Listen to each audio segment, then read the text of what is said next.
अप्रुभर भनेको जो चाहिँ हजुरहरूले तोकिदिनु भएको छ, जो चाहिँ स्वीकृतकर्ता हुनुहुन्छ उहाँको ड्यासबोर्डमा आउँछ। उहाँको ड्यासबोर्डमा आउने बित्तिकै यसलाई के गर्नुहुन्छ त उहाँले पहिला प्रिभ्यू गरेर हेर्नुहुन्छ।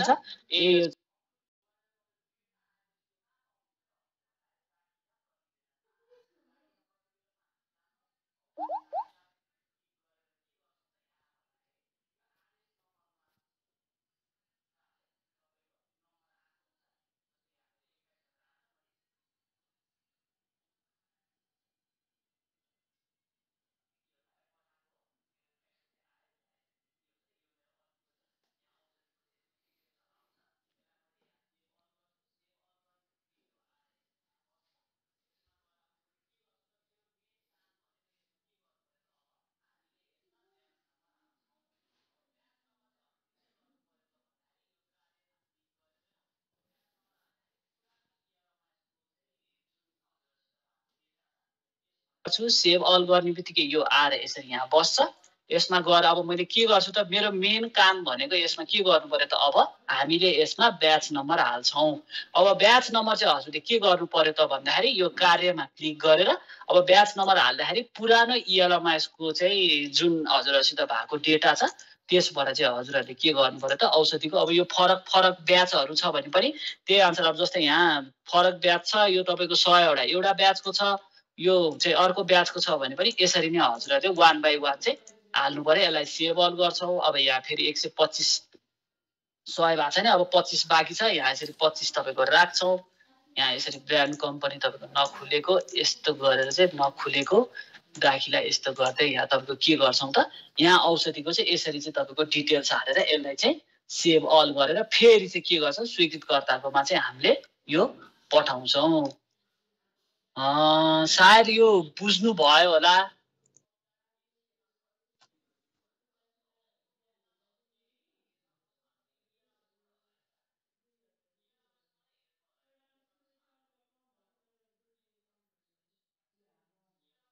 हामीले अब आजको यो 1.5 घण्टाको चाहिँ औषधिको मौजदात देखिएन सर के गर्ने भन्नुभएको छ। औषधिको मौजदात हजुरले नखोज्नु भएको त यो इएलएमएसबाट होला होइन सर, इएलएमएसबाट हेर्नु होला। यो इएलएमएसमा हाम्रो यो पुरानो अरूले चलाइदिइसक्नु भएको छ। इएलएमएसको जुन हजुरहरूको छ त्यसमा चाहिँ एकचोटि हेर्नु होला, यो त्यसैमा चाहिँ देखिनुहुन्छ। अब हाम्रो यो शुक्रबारसम्मको ट्रेनिङ चाहिँ हामीले यो 1.5 घण्टाको ट्रेनिङ अब थोरै समयको छ एकदमै। यो थोरै समयमा चाहिँ हामीले मेनली हजुरहरूलाई चाहिँ यो एसएबाट युजर क्रिएट गर्ने र युजर क्रिएट गरिसकेपछि चाहिँ कसरी तपाईँको म्यापिङ र के अरे औषधि चाहिँ ओपनिङ ब्यालेन्स गर्ने भन्ने मात्रलाई चाहिँ हामीले फोकस गरेका छौँ। अब यो पछिको हाम्रो अर्को हप्ताको ट्रेनिङमा चाहिँ हामीले जसरी माग फारमहरू गर्ने कुराहरू पनि हामीले चाहिँ त्यो तपाईँको हजुरहरूलाई सिकाउने छौँ। अब अहिलेको लागि चाहिँ अब हाम्रो समय पनि भइसकेको छ। म हजुरहरूलाई चाहिँ केही क्वेसनहरू छ भने ह्यान्ड रेज गरिदिनु होला, म हजुरहरूलाई त्यही अनुसार चाहिँ यो चाहिँ बोल्नलाई मौका दिन्छु है त। उर्मिला यादव भनेर भन्नुभएको छ, केही छ म्याम हजुरको? उर्मिला यादव म्याम।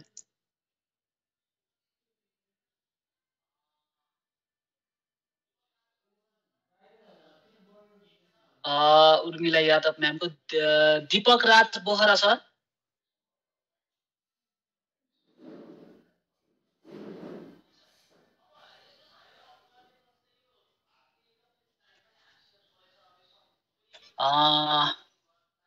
दीपक राज बोहरा सर। हजुर हजुर सर, केही छ सर हजुरको क्वेसन? अहिले ठिकै छ सर, अब सामान्य ओरिएन्टेसन भयो, अब बाँकी प्र्याक्टिस गर्नु पर्ला, हेर्नु पर्ला। हुन्छ। अब यस्तो छ है हजुरहरूले, जस्तै यो हामीले एकदम यो टाइम पनि हामीसित थोरै छ। अब यो सबै कुराहरूको चाहिँ गर्दाखेरि चाहिँ धेरै समय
सक्यो